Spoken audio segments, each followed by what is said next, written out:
What's going on, guys? It's Uche and Joku, sneaker principal, and the wait is finally over. I'm sitting here in what is at last my 2025 Honda Pilot Elite. Yes, I decided not to continue on with the Trailsport, even though a brand new one was delivered to the dealership for me that literally matched the same one that gave the issues and had the transmission issues and all that. But over the course of the month, like I shared with you in my last video, I spent a lot of time watching a lot of videos about Honda and the Pilot and all the trims, and it gave me time to really rethink and reconsider my options. At no point in time did I really think about not getting a Honda, but I definitely had time to really go down the rabbit hole of the different trims and the options. And what was interesting, because I was in a loaner car for the past 2 months driving the Passport, 2024 Passport, excuse me, and they had me in the Black Edition. And again, for the most part, everything was pretty much the same as my 2019 Passport, just cosmetically, and of course, it being just a newer car. It only had like 2,000 miles on it when they gave it to me. I really started to think about the little things that I was giving up going to the Trailsport. It's been an incredibly hot summer, and the thought of now being in a car without ventilated seats, I was like, that might be a problem, especially seeing how hot the car gets. But not only that, with the whether it's leather or synthetic leather, and then with my kids in the car, there were a couple of times, even with the ventilated seats, where we had to wait a few minutes for the car to cool, and I know that if without the ventilated seats, it would take that much longer, because with the ventilated seats, you have another passageway for air to come into the car, especially cool air. So that was definitely something that I had to consider. Then also I thought about, for the amount of money I was paying, with the destination fee and everything else, the Trailsport would have come out to roughly, even though I was leasing, about $54,000, and then the Elite comes out to $57,000, give or take. I'm thinking, for that $3,000 difference,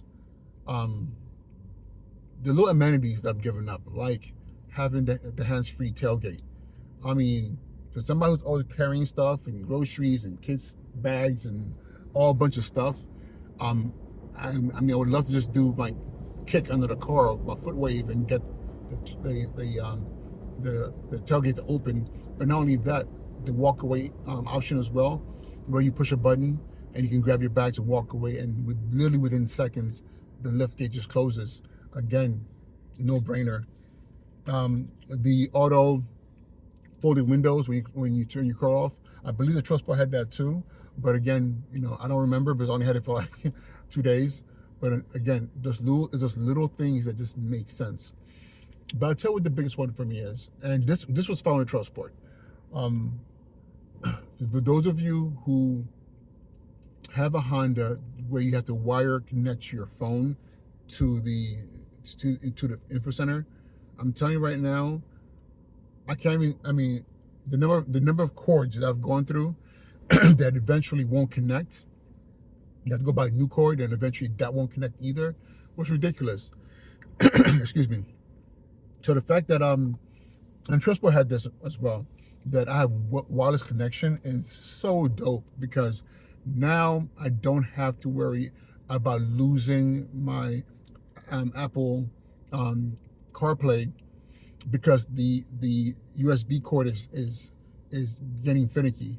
And I've gone through a lot of cords over the years. I mean, over the years with my 2019 Passport. Then something happened with the 2024 Passport as well. So even though that feature is not a feature that's unique to the Elite, and the Trailsport had it, that's something that I thought about. I'm trying to think about what else is it about the Trailsport. I gotta tell you, Leather seats, synthetic and leather seats are very, very different. I really do appreciate the leather seats in this Elite. So what did I get? And I'm going to try to do a review. I've never done a car review before, but I'll try to do a review later on. But it's not going to be the typical one you see on or you see on YouTube where everybody's talking about engine speed and all that stuff and test drive. No, I'm just going to tell you how I feel in this car. But I tell you right now, the exterior is the crystal black. The interior is, they say brown. I call it chocolate because it's a very coffee tone chocolate. So I like it. The other thing too here so it just gives a nice aesthetic. At first, I wasn't sure I was going to like having the chocolate. All my cars have either been tan, gray, black, and that's it. I've never had any other color other than mostly black, a very deep charcoal gray, or a tan. And I kind of like what you see up here, which tends to get dirty really quickly. But yeah. So this chocolate leather interior is pretty nice. What else about this? Oh, the fact that the center seat right here in the second row could be taken out, and so you have a captain seating for the second row, which at first I thought I was going to do, but I'm not. I like the fact I can bring it down and then it becomes kind of like a center console with cup holders in there, or put it up for a third person to sit there. But my third row is completely down unless I need it. I like the extra trunk space personally, but however, the under the base floor of the trunk, there's a storage unit where you can put the center seat right in. It is mad deep. I didn't realize how deep it was compared to the Trailsport, because I thought it was about the same thing, and no, it isn't. But the Trailsport doesn't have the center seat, so it's just captain chairs with the two second row seats with armrests. So I was like, that's kind of a Jeep. Well, I guess it's not a Jeep because I believe this has a spare tire. I don't think it's a full size tire, but the Trailsport has a full size tire. So maybe that's why the storage space where it's not as deep. But that depth is very, very important. Like, you could put mad stuff in there. Like, I didn't realize how much stuff I had in my car until I had to move stuff from one car to another. So as much storage space as possible is necessary, because at the end of the day, we often live in our cars. Let's call it what it is. We live in our cars. We spend so much time in our cars. So as much storage space you can have, it's important.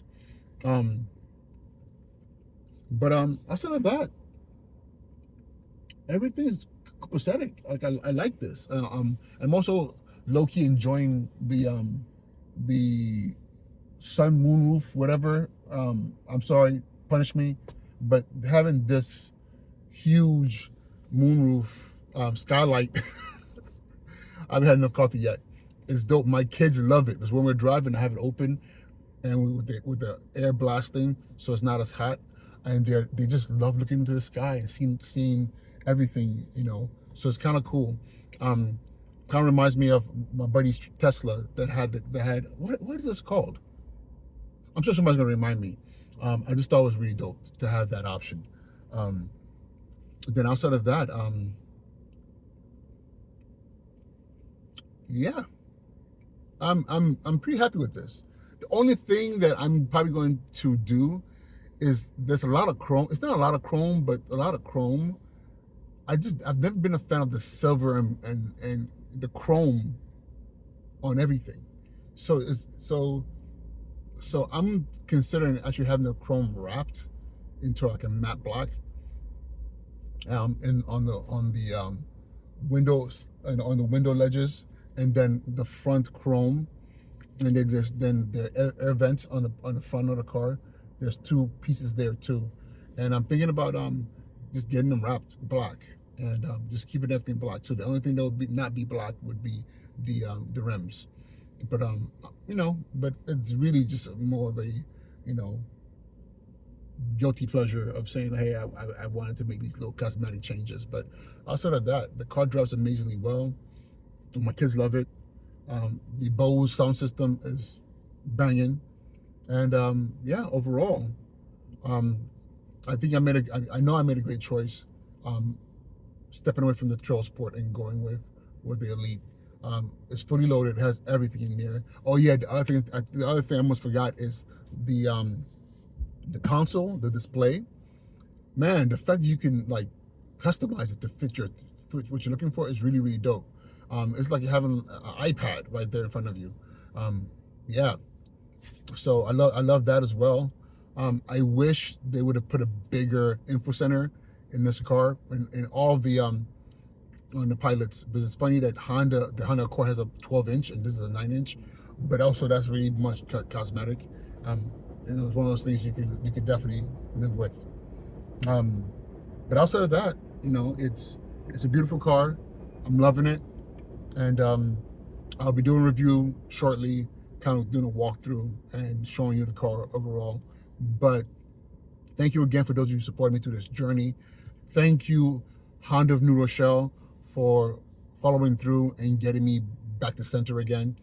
The lease contract for the Trailsport was canceled, and not canceled, but they paid it off, and put me into a new lease. So my credit now has like literally 2 cars paid off back to back. My trade-in, the Trailsport, and now I have a new lease here. So that should help my credit, get a little bump. So which is kind of cool. But outside of that, that's the whole entire story. I have to get to work, get some stuff done. And thank you again. And Uche Njoku, Sneaker Principal. And I'll talk to you all soon, all right? Peace.